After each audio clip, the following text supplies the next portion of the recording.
Hello, beautiful people. How are you today? I hope you had a really prosperous and positive work day today. It was okay for me. It was okay. We didn't have internet all day at work. Yeah, can't do my job without internet. So that was really fun. I do have a hotspot on my phone, and for some reason, my computer was not picking up my hotspot. Like, it couldn't be found. My boss tried to help me. He couldn't figure it out, and he's pretty good with tech and stuff. Like, yeah. So he let me borrow his hotspot for a little while, but then when he like leaves with his phone for some kind of distance, like it cuts off. So yeah, it was a little bit of a bummer, kind of hard to do things. Towards the end of the day, my other manager allowed me to use his hotspot, so I was able to do a couple things at least.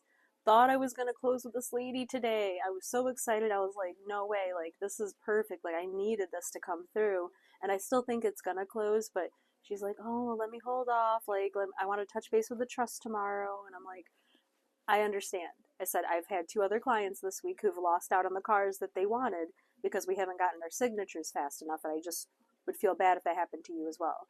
Again, not a freaking sales tactic. This is absolute honest truth. Like this happens, and trust me, I've had people not just disheartened and sad by missing out on the car they really, really wanted, but be very angry with me.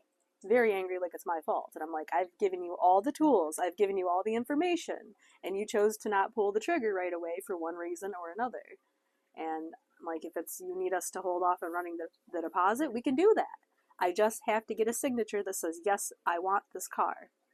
That's all it is at that point. Until you give me permission to run your deposit, it will not be ran. But she just wasn't comfortable with doing it, so we're waiting another day. Hopefully, we can get it through tomorrow, and that will get me to six. Because as of right now, I'm just about like a little over 400,000 away from hitting my year-end goal, and that's steep. That's steep. I've only got a few more months left to do it, and as I said before, as we get closer and closer into the winter months, things get even slower, and things have been very slow for far too long this year when it shouldn't have been. So, yes. Hello, Ruby. Thank you. Ruby, everybody. The real star of the show. Yes. But yeah, not a bad day today. I did take some downtime to talk with Mo. So we don't usually get like a phone call during the day, like we wait till later in the evening, but because the internet wasn't working and everything, I was like, and we didn't really get to talk last night because he had a call with his mother. It's like, this is great. And yeah, it was really nice. It was actually really nice to like, have a good rest under my belt, and, it'd be when the sun is out and I'm just not like dead exhausted waiting to speak with him, because like I really do want to speak with him, but I'm like, oh, I've been up since 7:30, like, so I end up with getting like 4 hours of sleep sometimes because he's works opposite schedule as me. But yeah, it was really nice. It was really nice to catch up. He was just telling me that conversation went pretty good with his mom, and um, and I guess he told her about me, and I was like, oh yeah? I was like, what is she gonna think about me being, older than you, white, tattooed, and non-Muslim?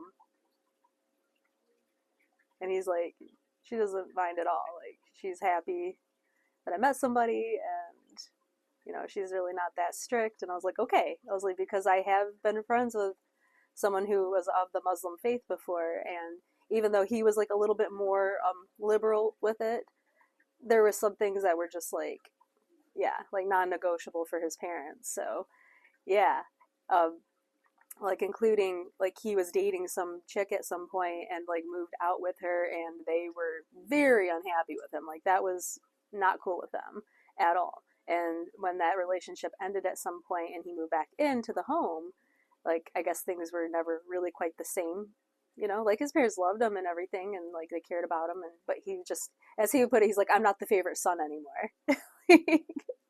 And then, for him, he was very like, he followed by a lot of the rules, a lot of them, like, no alcohol, during Ramadan, he's fully participating. So like no eating until like after like 8 o'clock or something like that. No water, no food, no nothing. You're not allowed to have anything until that certain time during Ramadan. And like their meats had to be halal, like 100%. Like they would drive like 40 minutes away to go get food that's like halal, blessed or been prayed over. So yeah, but I guess most families like not quite as strict about some of those things. Like there's some things like she's like not into pork. Like that's her big thing is like no pork. Like so yeah, I was like okay, it's like that's really cool, and it also kind of just like made my heart feel like really full. Actually, I was like that is so sweet and so endearing, and I don't know, thought that was really cool.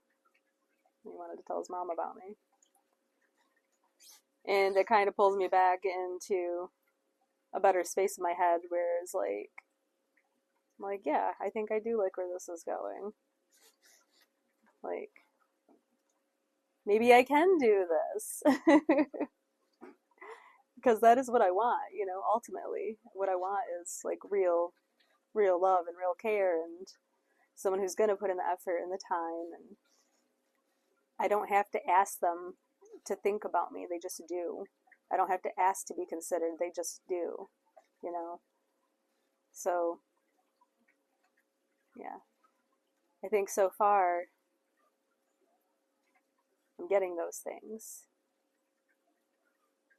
And I really just need to, like, maybe not be so scared and worried about the what ifs and, like, oh, I'm wasting my time. Because nothing's truly a waste of time. Like, there's always something in it, but I'm just like, years are going by, guys. Like, I'm getting older and, like, I don't know. You just have all those things go through your head. It's like, well, even like with children, it's like, as you get older and older, it gets harder to have kids. And I never thought that I was somebody who wanted children. I've said pretty much my whole life, like, I don't want kids. But as I've been going through all the things I've been going through and like these changes, I thought about it harder and I was like, I don't think that it's so much that I don't want kids. It's just that I haven't met the right person to consider even doing anything like that with. Because to me, that's a huge commitment. Like, that is a huge, huge commitment. Like, that's an even bigger commitment than getting married. And marriage is a huge commitment to me.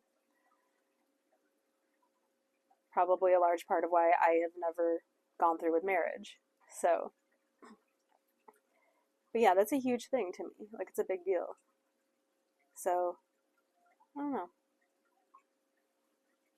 Just things I keep in mind. But ultimately, it's really best to, like, just not worry so much. Like, just do the things that make you happy, that make you feel happy. Just feel like what's in your heart, like, is best to do, even if it's confusing sometimes. So,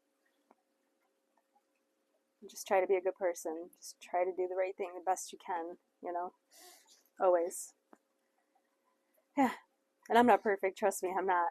Like, I don't think there is a perfect person in the world, but, just try to do your best. That's it.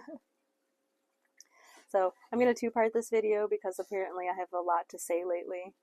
Mostly just ramblings, word vomiting at you. I'm so sorry about that, guys, really. But we'll pop right back on.